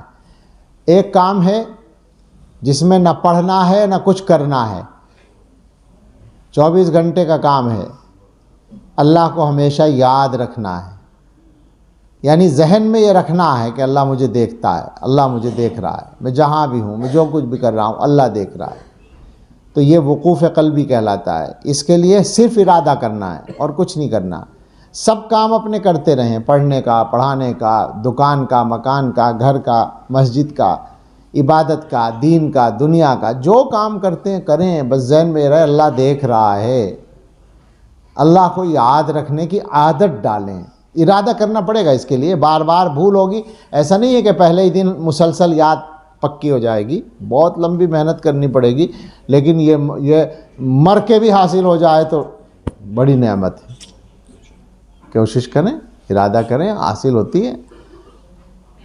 ایک کام یہ ہوا، اور ایک کام ہے بیٹھ کر کرنے کا، تھوڑی دیر بیٹھنا ہے۔ کب اور کہاں یہ آپ کی مرضی، یہ کوئی عاملوں کا وظیفہ نہیں ہے کہ سورج نکلنے سے پہلے پورب کی طرف منہ کر کے، سورج کی طرف منہ کر کے، ایک ٹانگ پہ کھڑے ہو کے فلاں چیز پڑھنی ہے تو محبوب قدموں میں آ جائے گا۔ عاملوں کے یہاں جو ہے نا اسی طرح کی تو شرطیں ہوتی ہیں نا کہ فلاں چوتھی جمعرات کو فلاں مہینے کی اور فلاں ساعت میں، ٹھیک ہے ہوتی ہوں گی کچھ چیزیں، ہم جانتے نہیں، اس لیے مذاق اڑا رہے ہیں۔ بہرحال اصل شریعت ہے۔ تو گھر میں بیٹھیں، مسجد میں بیٹھیں، آفس میں بیٹھیں، مدرسے میں بیٹھیں، دکان میں بیٹھیں، جہاں آپ کو آسانی لگے وہاں بیٹھیں، صبح میں، دوپہر میں، شام میں، رات میں، جب آپ کو آسانی ہو۔ تھوڑی دیر یکسوئی سے آپ بیٹھ سکیں، بس اتنا اطمینان کر لیں۔ روزانہ آدمی کا ایک انداز ہوتا ہے کہ میں فلاں وقت خالی ہوتا ہوں، اس وقت ملاقات کے لیے بھی کوئی نہیں آتا، بات بھی کوئی نہیں کرنی پڑتی، اس وقت بیٹھیں، بس یہ کر لیں۔ بیٹھنا ہے باوضو قبلہ رخ بیٹھیں، آنکھ بند کر لیں، دل کی طرف دھیان دیں۔ سر جھکانا کوئی ضروری نہیں ہے، بہت سے لوگ سر میں، گردن میں تکلیف کی شکایت کرتے ہیں بعد میں، تو سر جھکانا ضروری نہیں ہے۔ عادتاً جھکتا ہے سر، ٹھیک ہے، اچھا ہے، لیکن یہ کہ اگر پریشانی ہو تو نہ جھکائیں۔ زمین میں بیٹھنے میں پریشانی ہو تو کرسی پر بیٹھ جائیں، لیکن بیٹھیں، دل کی طرف دھیان دیں اور یوں سوچیں کہ اللہ کی رحمت میرے دل میں آ رہی ہے اور میرا دل اللہ اللہ کہہ رہا ہے۔ زبان سے کچھ نہیں بولنا، خاموش بیٹھ کر سوچنا ہے کہ دل کہہ رہا ہے اللہ اللہ اللہ اللہ، دل سے کہلوانا ہے، کوشش کرنی ہے کہ دل کہے گا دل، آپ کا دل مسلمان ہے، جلدی ہی کہے گا انشاءاللہ، زیادہ وقت نہیں لگے گا، اس کے لیے ذرا سی توجہ اور محنت کی ضرورت پڑے گی، تو ہو جائے گا انشاءاللہ آسانی سے۔ یہ کام جو لوگ بھی پابندی سے کر لیں گے تو اس سے فائدہ بتانا نہیں پڑے گا، ان کو خود پتہ چل جائے گا، بس سیدھی سی بات ہے، ان کو بھی پتہ چل جائے گا اور ان کے دیکھنے والوں کو بھی پتہ چل جائے گا کہ یہ آدمی بدل رہا ہے۔ یہ ہم الحمدللہ پورے اطمینان سے کہتے ہیں۔ ظاہر ہے کہ ایسی بات کچی تو کہیں نہیں جا سکتی، لوگ پکڑیں گے بھائی، ہم پکڑ لیتے ہیں۔ جب ہم سے کوئی شکایت کرتا ہے کہ فلاں کام نہیں ہو رہا تو ہم کہتے ہیں مراقبہ نہیں ہو رہا۔ کریں، جو پرانے لوگ یہاں بیٹھے ہیں، بڑی تعداد میں پرانے بھی ہیں، میرے بہت سارے احباب، سب سے محبت ہے الحمدللہ، ایک ایک آدمی سے محبت ہے، خوب ہے، لیکن گزارش یہی ہے کہ کمی چل رہی ہے بہت سے لوگوں کے ہاں، میرے یہاں چل رہی ہے، اصل میں میرا اثر پڑ رہا ہے، اللہ میرے اثر سے بچا کے حضرت کا اثر آپ تک پہنچائے، چاہے واسطہ بھی اس میں کمزور ستار ہے، لیکن دعا کریں وہی اثر ملے آپ کو، تو کوشش کریں، محنت کریں، اللہ تعالیٰ آسان فرمائے۔ اب دعا کریں گے اور دعا کے بعد کھانا ہوگا، اور میرا خیال ہے 9:35 ہو رہے ہیں، 11 بجے تک تو بیٹھ سکتے ہیں۔ نہیں بھائی، کھانے میں ٹائم لگے گا، منتظم سے پوچھو نا، تمہیں تو خالی کھانا ہے، انہیں کھلانا بھی ہے، مجمع اچھا خاصا ہے، کھانے میں لگے گا ٹائم۔ فی الحال یہ اندازہ ہے کہ 11 بجے ہم دوبارہ بیٹھیں گے، 12:30 بلکہ، کھانا اطمینان سے کھا لیں اور اس کے بعد انشاءاللہ 11 بجے تھوڑی دیر کے لیے بیٹھیں گے۔ جو حضرات مقامی حضرات میں سے رکنا چاہیں اور رک سکتے ہوں ضرور رکیں، باہر والوں کو تو رکنا ہی ہے۔ جو بیعت ہوئے ہیں، جنہوں نے بیعت کی نیت کی ہے، وہ ضرور رکیں، مقامی حضرات میں سے بھی جنہوں نے بیعت کی نیت کی ہے وہ ضرور رک جائیں اس بیان میں بھی، چونکہ میں اسی بیان کے بعد قلب کی نشاندہی بھی کروں گا جنہوں نے بیعت کی نیت کی ہے، اور جو پرانے لوگ ہیں ان کے سبق کے بارے میں جو بات کرنی ہے وہ اسی 11 والے بیان کے بعد کریں گے انشاءاللہ۔ اور کوئی بات تو نہیں؟ دعا کریں۔ کھانا کہاں ہے؟ کھانا اوپر ہی ہے، اچھا ٹھیک ہے۔ اوپر سے مراد اس کے اوپر ہی ہے، پہلی منزل۔ اچھا پہلی منزل پر ہی، ٹھیک ہے۔ دعا کر لیں۔ اس وقت بھی دعا ہو رہی ہے، اور 11 بجے کی مجلس میں تو مختصر ہوگی، پھر صبح صادق سے پہلے ایک دعا ہوگی، اور انشاءاللہ فجر بعد کے بیان کے بعد پھر دعا ہوگی۔ الحمدللہ رب العالمین، والصلاة والسلام علی سیدنا محمد وآلہ واصحابہ اجمعین۔ یا رب لک الحمد کما ینبغی لجلال وجہک وعظیم سلطانک، اللہم لک الحمد حمدا دائما مع دوامک، ولک الحمد حمدا خالدا مع خلودک، ولک الحمد حمدا لا منتہى له دون مشیتک، ولک الحمد حمدا لا یرید قائلہ الا رضاک، ولک الحمد حتی ترضى، ولک الحمد اذا رضیت، انت اہل التقوی واہل المغفرہ۔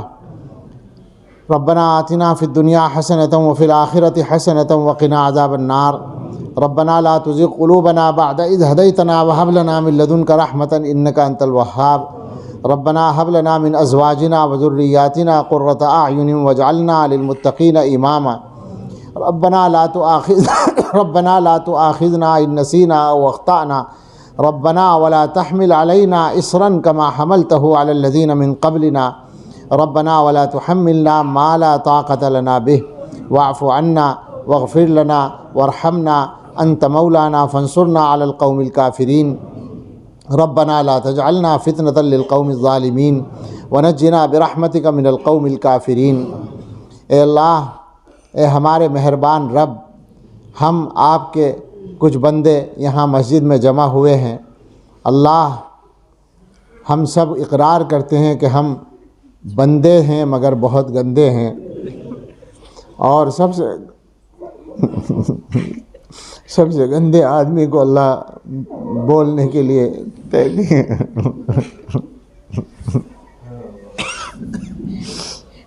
اللہ، ہم اپنی گندگی کے ساتھ ہی گزارا کر رہے ہیں، مگر ہمارا جی چاہتا ہے کہ ہم اچھے ہو جائیں۔ اللہ، ہم یہاں جو جمع ہوئے، اللہ معلوم تھا سب کو کوئی چیز تقسیم نہیں ہوگی، کوئی پیسہ تقسیم نہیں ہوگا، کوئی دنیا کا فائدہ نہیں ہوگا۔ اللہ، سفر کر کر کے لوگ آئے، دور دور سے لوگ آئے۔ اللہ، آپ کی رحمت حاصل کرنے کے لیے کہتے ہیں، کوئی آپ پر احسان نہیں ہے، آپ پہ تو کسی کا بھی احسان نہیں ہے، آپ کی ذات بے نیاز ہے۔ اللہ، سارے بندے آپ کی عبادت کریں تو آپ کی شان بڑھے گی نہیں، اللہ سارے بندے باغی ہو جائیں تو آپ کی شان گھٹے گی نہیں۔ آپ تو اللہ کامل ہیں، اللہ آپ تو بے عیب ہیں، اللہ آپ تو اللہ ہیں، آپ تو معبود ہیں، مگر اللہ ہم آپ کے بندے محتاج ہیں۔ اے اللہ، ہماری حاجتیں تو بہت ساری ہیں، ہماری ضرورتیں تو بہت ساری ہیں، مگر اللہ سب سے بڑی ہماری حاجت یہ ہے کہ ہمیں آپ جنت کے لائق بنا دیجئے۔ اے اللہ، جنت کے لائق بننے کے لیے ضروری ہے کہ سارے گناہوں سے پیچھا چھوٹ جائے۔ اللہ، توبہ تو بار بار کرتے ہیں مگر ہر بار توڑ دیتے ہیں، اللہ ایک بار پھر توبہ کر رہے ہیں۔ اے اللہ، دلوں کا حال بہت خراب ہے، اللہ آج کی توبہ کو سچی توبہ بنا دیجئے۔ اللہ، ہمارے دلوں پہ رحمت خاص کی نظر ڈال دیجئے۔ اے اللہ، ڈر لگتا ہے اپنی حالت دیکھتے ہوئے، کچھ کہنے سے ڈر لگتا ہے، مگر اللہ آپ کی رحمت پہ نظر کر کے ہمت ہو جاتی ہے۔ اللہ، آپ نے بتا رکھا ہے کہ اے ابن آدم لو اتیتنی، اے اللہ آپ نے حدیث میں بتایا کہ تو اگر لو اتیتنی بقراب الارض خطایا لاتیتک بقرابها مغفرۃ، اے بندے اگر تو زمین بھر گناہ لے کے آئے گا میں زمین بھر مغفرت لے آؤں گا۔ اللہ، آپ مغفرت کرنا چاہتے ہیں نا، اللہ بخش دیجئے، معاف کر دیجئے۔ اے اللہ، ہم اب تک کے گناہوں پہ نادم ہیں، اللہ شرمندہ ہیں۔ اے اللہ، اگر ہمارے گناہوں میں سے کسی ایک گناہ کا پتہ ہمارے ماں باپ کو چل جائے ہماری غلطیوں میں سے کسی ایک غلطی کا پتہ ہمارے استادوں کو چل جائے، ہماری بیویوں کو چل جائے، ہمارے رشتہ داروں کو پتہ چل جائے، ہمارے دوستوں کو اور احباب کو اور ہمارے چھوٹوں کو پتہ چل جائے تو اللہ ہم منہ دکھانے کے لائق نہیں رہے۔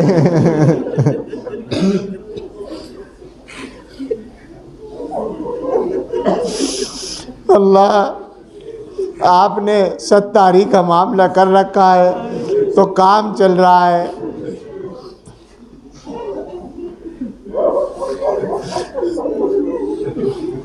کوئی سلیقہ ہے آرزو کا نہیں بندگی، کوئی بندگی ہے، یہ سب تمہارا کرم ہے آقا کہ بات اب تک بنی ہوئی ہے۔ اللہ اللہ اللہ آگے بھی بنائے رکھیے، آگے بھی ستاری کا معاملہ رکھیے، اور اللہ جس طرح ستاری فرما رکھی ہے اسی طرح مغفرت بھی فرما دیجئے، سارے گناہ معاف بھی کری دیجئے۔ اللہ آج جتنے لوگ یہاں جمع ہیں، اللہ بچے بھی ہیں، جوان بھی ہیں، بوڑھے بھی ہیں، ہم جیسے گناہگار بھی ہیں، جنہوں نے داڑیاں سفید کر لی اور دل کالے کر لیے، اللہ معاف کر دیجیے۔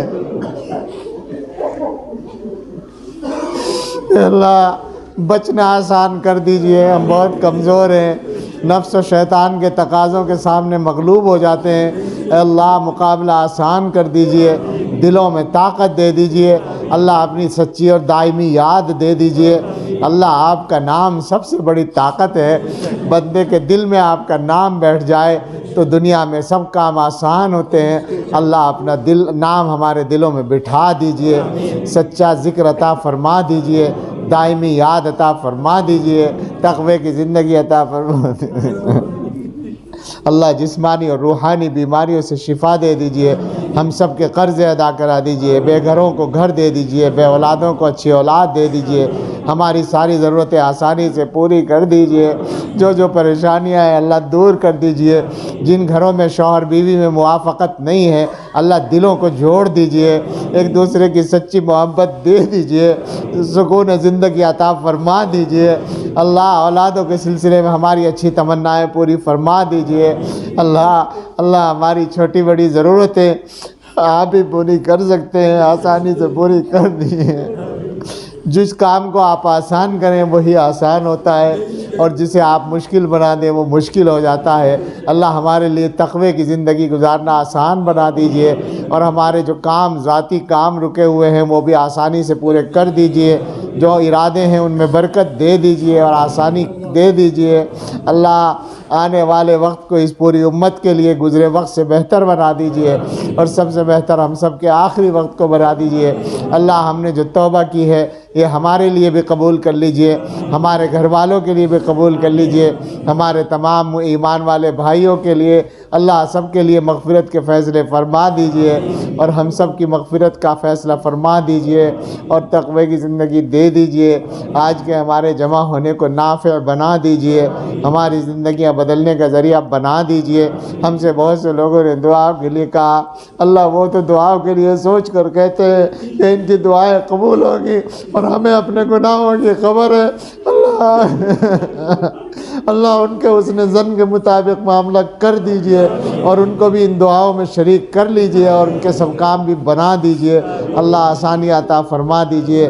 ہم سب کے دلوں میں بہت سی تمنائیں ہیں، اللہ پوری کر دیجئے۔ اللہ تمام ضرورتیں پوری کر دیجئے، اور تمام دعائیں قبول فرما لیجئے۔ اللہم انا نسألک خیر المسألة وخیر الدعاء وخیر النجاة وخیر العمل وخیر الثواب وخیر الحیاة وخیر الممات انک علی کل شیء قدیر۔